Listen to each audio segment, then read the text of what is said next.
Ladies and gentlemen, the President of the United States and the Prime Minister of Australia.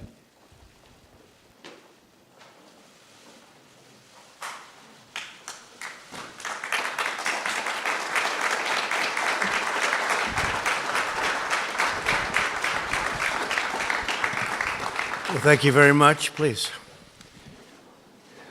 We had a spectacular morning, and it's an honor being with the Prime Minister and Mrs. Morrison. Thank you very much. Australia is a fantastic country and a brilliant ally. We just spent a lot of time together with our representatives, and they get along very well, and we're doing a lot of deals. And we talked military, we talked trade, we talked about everything you can talk about. And we came to the same conclusion, I think, in every case. But I just want to say it's an honor having both of you here. Thank you very much. You have a truly great country, and I don't think we've ever had a better relationship than we have right now.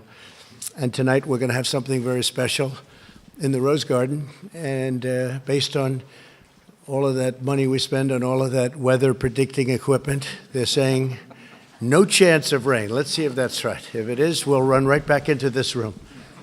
But we're going to have a fantastic evening. And First Lady, thank you very much. You worked very hard on this. So it's not going to rain. It's going to be a beautiful evening. And great job. Really great job, honey. Thank you. Please, Scott. Thank you, Mr. President, and Mrs. Trump. We thank you also very much for the incredibly warm and generous welcome that Jenny and I and our delegation have had here in Washington and this great home of the American presidency, and indeed your home. One of the many things that the President and I share in common is a passion for jobs. And the job performance here in the United States, the jobs that are being created in Australia, the jobs that change people's lives. You know, when people get a job, they got choices. And Australia and the United States, we're committed to creating jobs.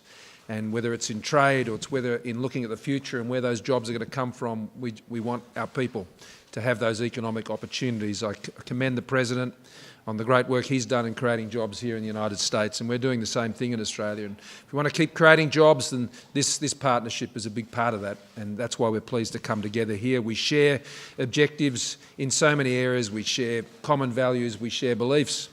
We've shared a wonderful century together, and now we're going to have another great century together of mateship. So thank you, Mr. President, and thank you for the opportunity for the discussions we've had today. We are very much looking forward to the state dinner this evening, and Mrs. Trump, you're doing something special there tonight. We don't know if it's the first ever, but as the President said, perhaps the first ever, and that's just another great innovation, which is part of this wonderful visit. So thank you very much. Well, thank you very much, Scott. It's a great honor.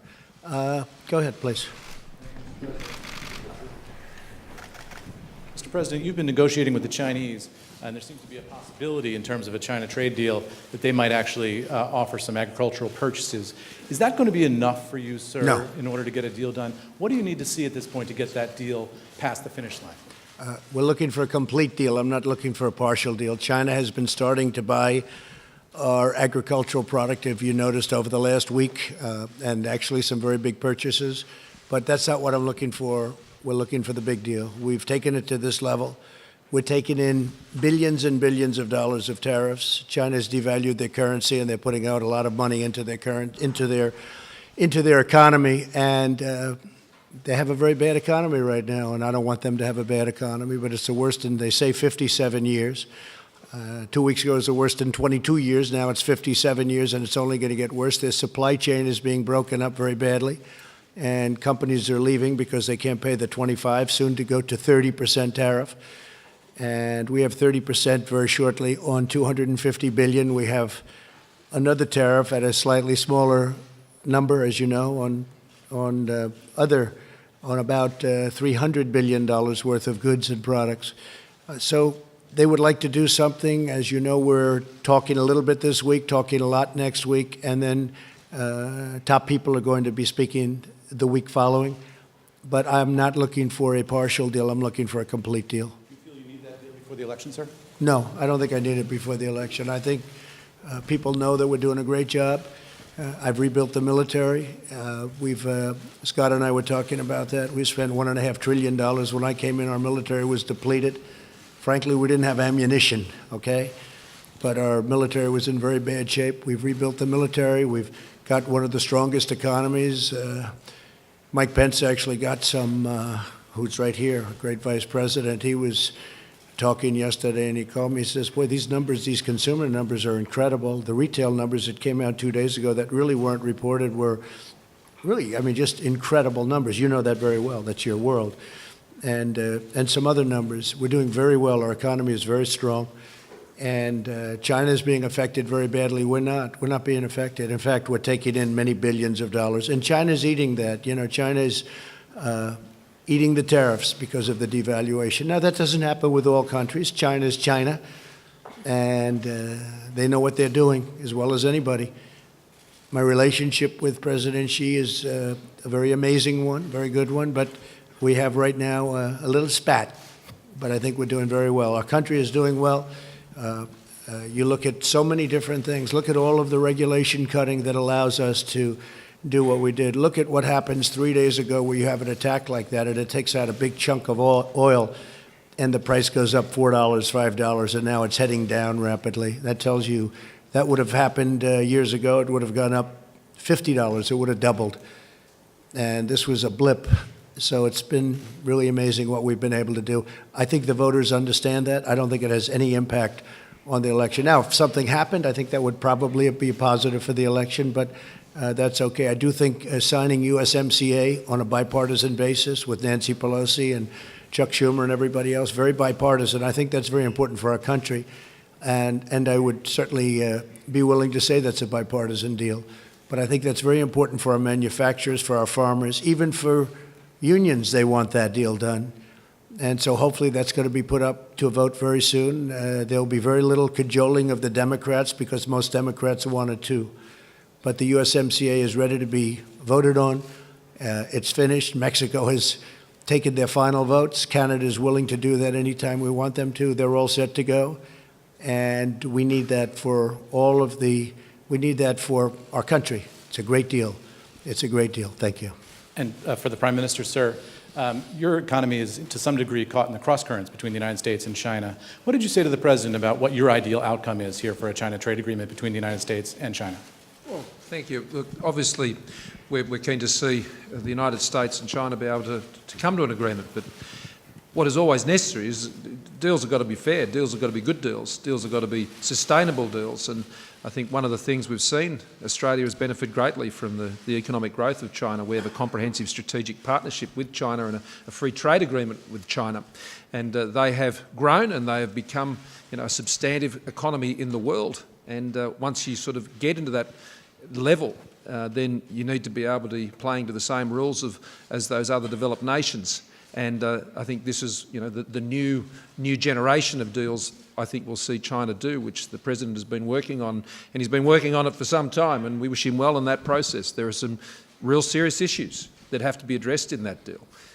Things like intellectual property, that's a big issue, and it needs to be addressed. So we look forward to them achieving it, and that providing, I think, the broader certainty and stability to the global economy, which all nations will benefit from. And we could do, Scott, a very big deal with China, and it could go very quickly, as you know, but it wouldn't be the appropriate deal. We have to do it right. And that's a very complicated deal with intellectual property protection. We have to do that and other things. I could leave lots out and have a deal very quickly, but we want to do it right. Please. Yeah, sure. Andrew.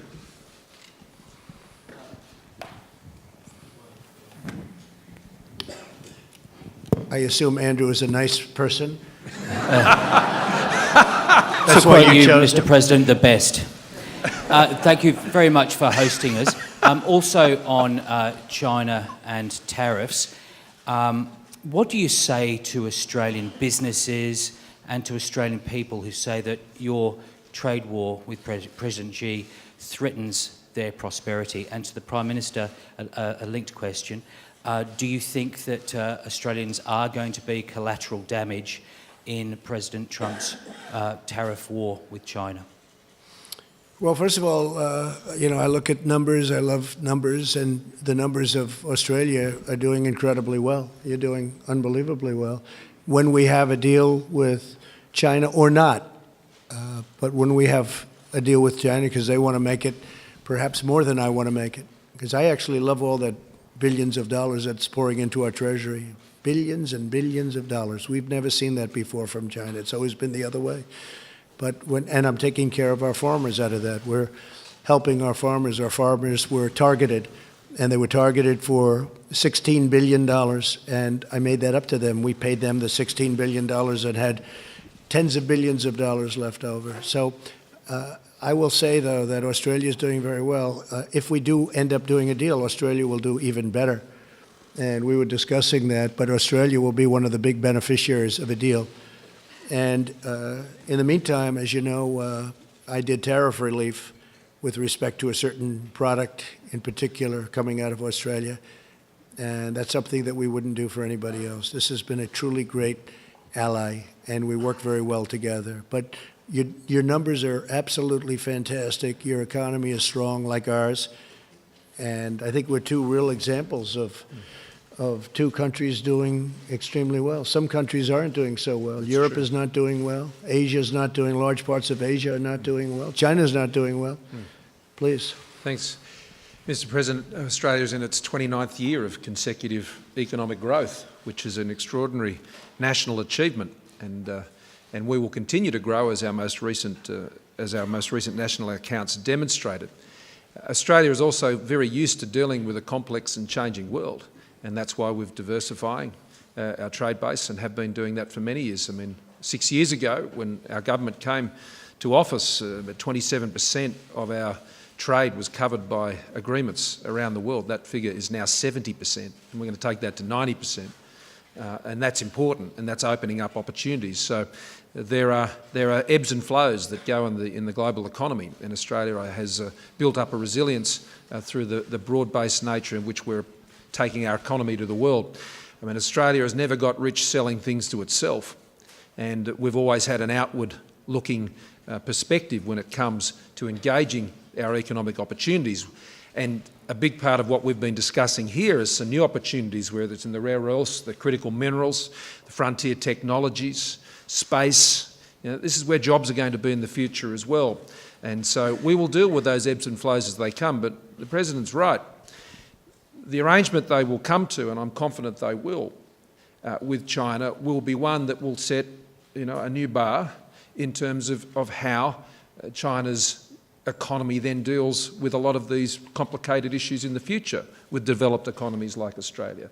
So we look on with interest, and I think ultimately when we arrive at that point, it's going to put global trade on a stronger footing.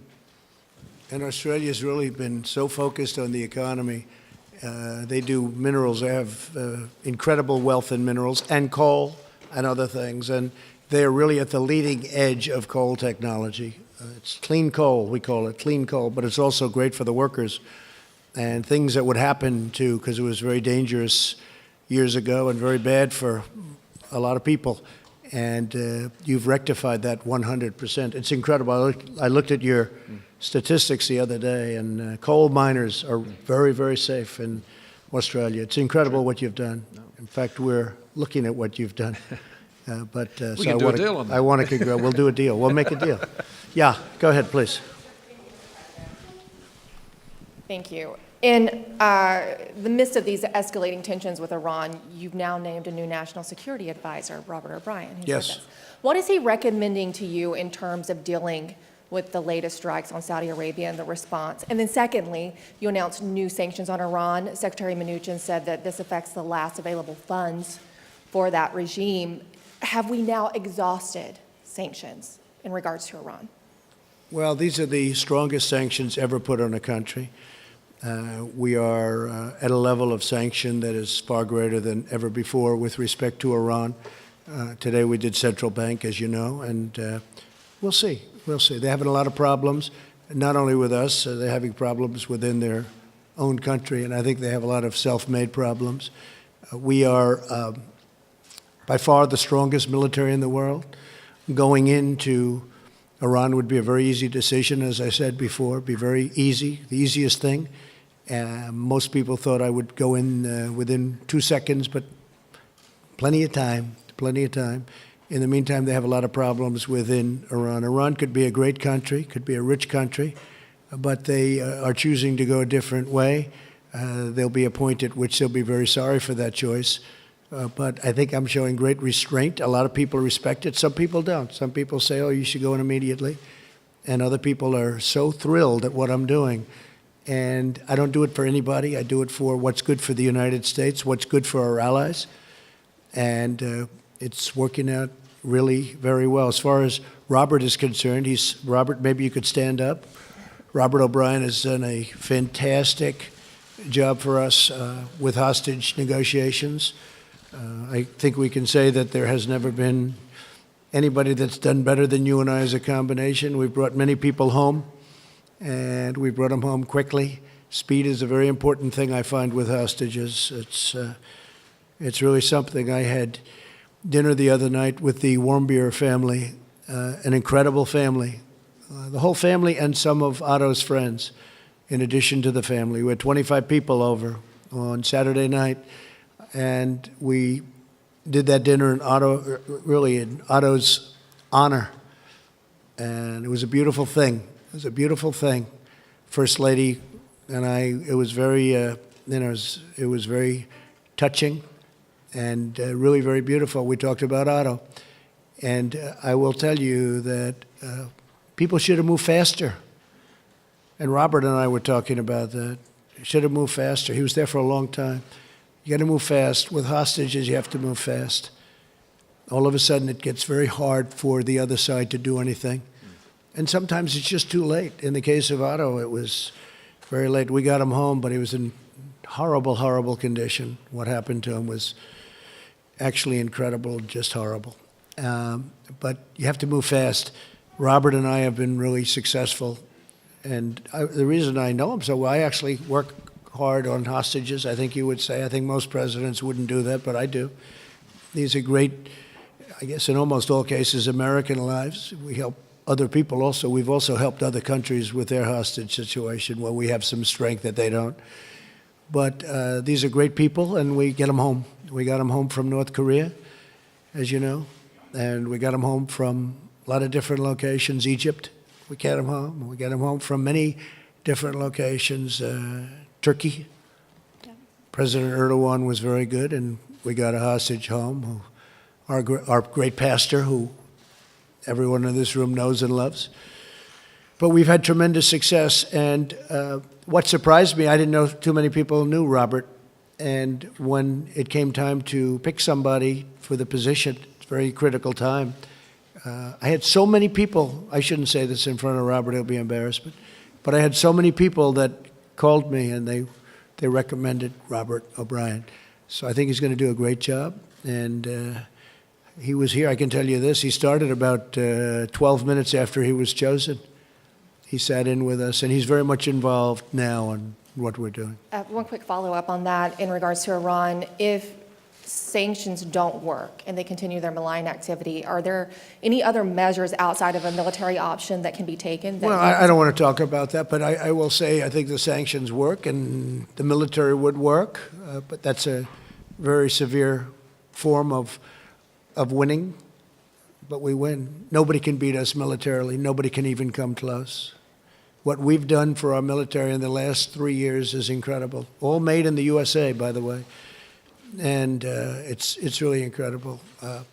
Our nuclear was getting very tired. They hadn't spent the money on it, and now we have it in, as we would say, tippy-top shape.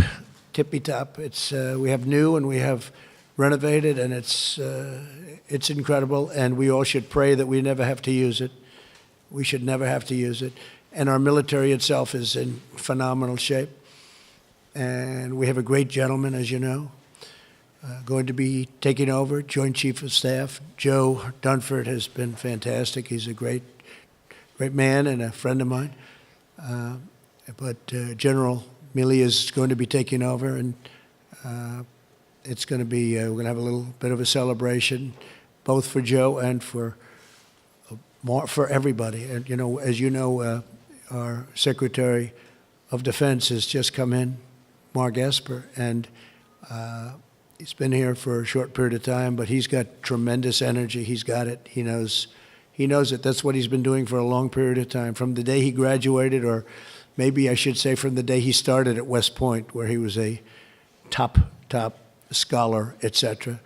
So we have incredible people. And Steve Mnuchin's here. We did the sanctions today, and I think they're probably, Steve, the strongest that have ever been put on a country. We will certainly never do that to Australia, I promise you. Then one for the Prime Minister, if I may. Mr. Prime Minister, you have been very tough on Huawei, even under pressure. You've been very consistent with the ban, even though you said you have a good working relationship with China and they're important for your economy. Do you plan to continue to support the United States in the tough stance on China? And can you give any more specifics about what you've told the President you would do to help in his measures to reach a fair trade deal? Well, first of all, I mean, we have the most perfect of relationships with the United States, and goes back a century and more, as the President was reminding us on the lawn this morning. We have a comprehensive strategic partnership with China. This is the part of the world in which we live, and managing that relationship is important to Australia's national interests. One thing I can always assure you, and I think the President can say the same, we will always, both of us, act in the national interests of our countries. We will always put our country's interests first. And that means engaging countries in our own region, not just economically, but at a people to level as well. We have a lot of operations we do together right across the world, militarily, and we'll continue to do those. But the focus, I think, at the end of the day, has to be what's best for our people. And that means a stable, secure region, and the presence of the United States in the Indo-Pacific, where they have been for a very long time, is a stabilising force in the region. And what does that mean? It means that countries can trade with each other, economies can develop, people come out of poverty. The United States has had a positive presence in our region, and that's why we always work together, because we share objectives. It isn't a matter of the United States saying to us, we need you to do this, or Australia saying to the United States, we need you to do this. It's about us having shared objectives and looking through the world through a similar lens. And so that just naturally brings us together to focus on the things that promote prosperity. As I started out in my remarks today, we love jobs, the President and I. We love jobs. And we like them jobs here, and we like jobs everywhere. And when people have jobs, well, they tend to focus a bit more on the things that are going on in their lives every day, and making sure they can live peacefully with each other. And one of the things important, I think, is during our meeting, we discussed, I said, what percentage of your military do you buy from us? And the answer was we work it together, or it's about 100%. It's close to 100%. And we make the best equipment. He understands that. But it's a real relationship. They buy 100% of their military, and it's a massive purchase. And it's gotten bigger. I guess you said the biggest purchase since World War II. Yeah, we'll be at 2% of GDP next year, and that comes up from what was the lowest level of defence spending as a share of the economy since prior to the Second World War. So it's a $200 billion investment, and a lot of that's been built in Australia, but it's also being built in partnership with the United States and other allies. So it's an important part of what we're doing. But I think David Crowe from Australia was next. Thank you very much. David Crowe from the Sydney Morning Herald and The Age. Further on the questions on Iran, Mr. President, you've praised the Australian commitment today to deal with Iran in the Persian Gulf. And in your talks today with Mr. Morrison, did you discuss further military action in order to keep the pressure on Iran? What might those military actions be, and what could Australia contribute to that? So and Mr. Morrison, yeah. on that same Hold on issue, 1 second. You'll get a second, Craig. You get a shot at your Prime Minister. I'm sure you're looking forward to it. We didn't discuss too much Iran. We discussed more trade, more China. We discussed Afghanistan, where Australia's helping us, and we're slowly reducing in Afghanistan, as people know.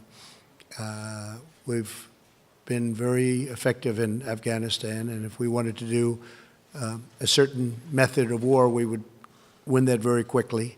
But many, really tens of millions of people would be killed. And we think it's unnecessary. But Australia's been a great help to us in Afghanistan. But we're reducing in Afghanistan. We're reducing in Syria, where we had, we've taken over 100% of the caliphate. We have 100%. When I came in, it was smaller, but it was a mess. It was all over, and now it's in a position, and I won't repeat what I said before with the prisoners, but we have thousands of ISIS fighters from our work in capturing 100% of the caliphate. And we're asking the countries from where they came, whether it's Germany or France or other countries, to take those people back, put them on trial, do what they have to do with them. But the United States will not keep thousands and thousands of people for the next possibly 50 years or whatever it may be. It's going to be up to those countries. We did them a big favor. We went in. We took them down. The ISIS fighters, in the end, weren't very good fighters against the United States. But we have thousands of them, and we want them to be taken over by Germany, France, and all of those countries from where they came. Okay? Thank you. And Mr. Morrison, on the same issue of Iran, are you open to further military action against Iran, or is the Australian commitment solely contained to a freedom of navigation patrol exercise? Well, as the President said, I mean, there are no further activities planned or requested for assistance from Australia. So the question to that extent is moot. And I want to commend the President, who's demonstrating, as he said in the earlier press conference in the Oval Office, restraint. There are other measures that he and the Secretary have announced today, and they are pursuing those channels. So the calibrated, I think, very measured response that the United States is taking has been a matter for them, and obviously at any time when issues are raised with us as an ally, we consider them on their merits at the time in Australia's national interest. So I think that's where that's heading. Well, thank you very much. And Jennifer, thank you very much. First Lady, thank you. And I hope you're going to be able to see tonight to the media, because really it's going to be a beautiful evening in honor of Australia and the Morrisons. Thank you very much. Thank you. Thank you.